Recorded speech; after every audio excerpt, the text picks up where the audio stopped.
Hello, everyone. So lately in the news, we're seeing quite a few articles about the military being too top-heavy, and consequently, the Army Chief of Staff, General Randy George, has come out with a statement saying that he's going to reduce the general officers by 5%. So that comes out to roughly about 12 general officers that he's going to reduce. The Army is currently, what they claim is they're up at about 219 general officers on active duty, and so they're going to chop off about 12 of them. That's a pretty good sign, and if you look at the data out there, it's pretty striking. So General George, in his public statement, mentions that, for example, they've got a brigade in Germany with only one battalion underneath it, with a general officer commanding it. Now, typically, as you well know, brigades got anywhere from 3 to 4 battalions underneath it. But here it's one brigade with one battalion, so it's a waste of a general officer. So they've gone across the Army, across the board. They've identified 12 positions. So just as background, just to give you some background, since 9/11, Army staff has increased by about 60%. That's a huge increase, right?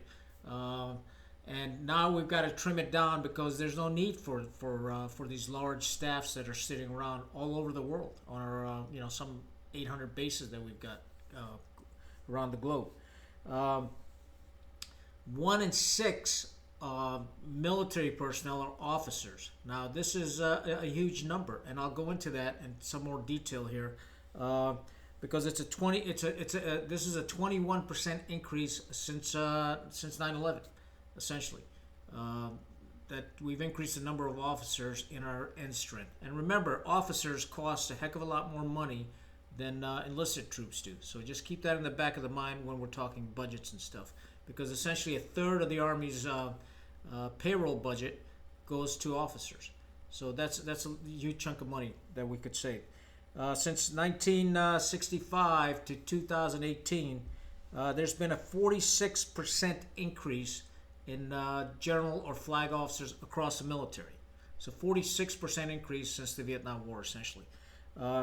And as part of that, a 4-star increase has been 114%. 3-star increase has been 149%. So there's a massive inflation of pay grades that's going on. And one of the reasons is because the Goldwater-Nichols Act created this joint staff, and every service wants representation on the joint staff, so they're bucking for these general officer positions because they want a seat at the table. So every service has sort of tried to get as many general officers as they can, so they have a say within the Pentagon on strategy, on policy, and especially on budgets. This is one of the reasons why these staffs have sort of inflated. So as an example, the Army started an Army Acquisition Command, which has roughly about 1,600 officers and also civilians. So this command was responsible for the future acquisition of the Army. And we spent billions of dollars on it, but it failed miserably. If you remember, the Comanche helicopter was a disaster. The Crusader artillery, the field artillery that we're going to come out with, never happened. The future combat systems was going to be the battle command system that we're going to have. Never happened. And there's a whole bunch of other systems that the acquisition command was working on that never saw daylight. And yet the taxpayers spent billions on that. So so I think General George is looking at to trim all these staffs down to make them far more effective. And this is a good thing. I support that wholeheartedly. But it's not enough. And the reason I say it's not enough is because we have to look across the military. So, and you can't get a straight number out of the Pentagon. I spent hours on researching this thing. And in some cases, we're looking at, the end strength for general officers around 625, but we've got around 900 on active duty because they'll bring reserves on active duty and whatnot. And so you can't really keep the numbers straight. But nonetheless, the common number that I've seen is around 900 general officers are on active duty. And this number has to be reduced, and it has to be reduced across all the services. The services by Title 10 have an end strength. And the end strength for general officers for the Army is roughly about 219 general officers. For the Air Force is 171. For the Navy is 150 naval admirals.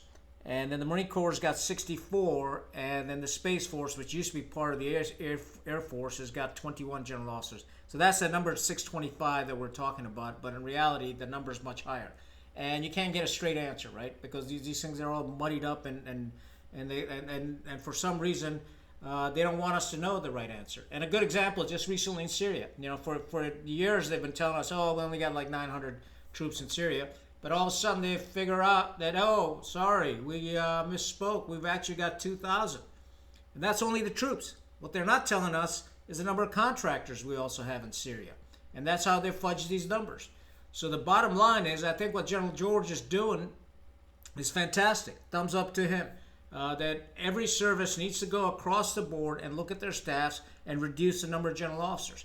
Because every general officer requires an aide or a personal assistant, a driver, you know, and other staffs. And if you're a four-star general typically has 7 to 8 other generals working for him on his staff. So it's very easy to balloon up. So we really got to look at the highest level of 4 stars and start cutting there, start hacking away there. And where a colonel can fill a general's billet, by all means, we ought to do that. We need to delegate authority down and decision-making down, but by having these massive staffs, which really don't produce all that much, as an example that I gave, the Army Acquisition Command.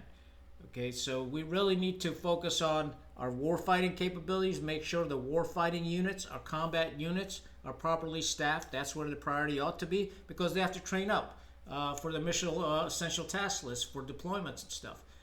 When I was a battalion commander, I was 400 people short in the battalion, and 1 month prior, they dumped all these new Marines on us, and we only had a month to train them up. And that's not right, because in my mind, it takes months, if not years, to train a good infantryman. So it's important to make sure that our focus is on the warfighting units. It's on warfighting rather than these big staffs within the Pentagon, the Joint Staff, and the combatant commander staffs. You know, all these staffs are massive.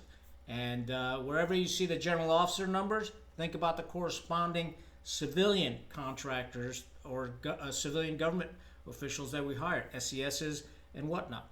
So it's a massive chore, but first thing we got to do is get the data right. We have to know exactly how many numbers we have, and the services should not fudge these numbers, and be truthful to the American people. And then, whatever's necessary, decide what's the bare minimum you need. And you got to bear in mind, we have to have enough boat spaces to be able to expand rapidly also in case of a conflict. But when there is no conflict, we got to downsize. So there's nothing wrong with having a few extra boat spaces, but we can't keep those boat spaces at the general officer level. You got to keep them at the mid-level. You know, we need good staff NCOs, experience. We need good captains, majors, lieutenant colonels, and colonels. I think that's important. And if we have to rapidly expand, those people can be promoted up. So kudos to General George. Get out there, reduce the staff, but I don't think 12 is the right number. I think the reduction can be far greater if we're being truthful and honest. And the other services need to follow suit. That's all I got. Stay rugged. Khan out.